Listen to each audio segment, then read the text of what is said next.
మన ప్రభుత్వంలో పూర్తిగా మద్యాన్ని నిషేధిస్తాం అని చెప్పి గట్టిగా కూడా చెప్తా ఉన్నాం.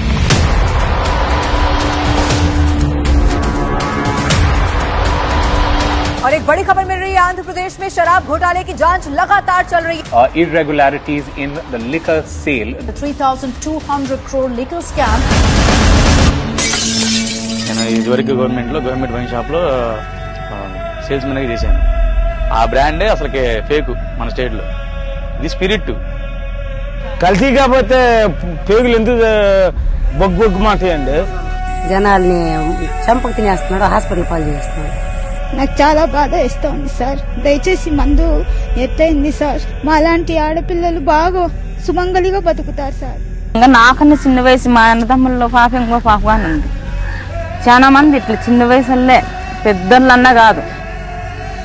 నరాలు నిర్వీర్యమై జనం వణికిపోని, కలుషితం తాగి కాలేయం కుళ్ళిపోని, మూత్రపిండాలు మలినమై కృంగిపోని, జవసత్వాలిడిగి కడకు మనిషే మట్టిలో కలిసిపోని.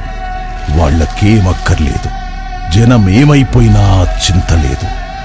ఆ ముఠాకి ముడుపులు కావాలి, కమిషన్లతో సొంత ఖజానా నిండాలి, ప్యాలెస్లు కళకళలాడుతుండాలి.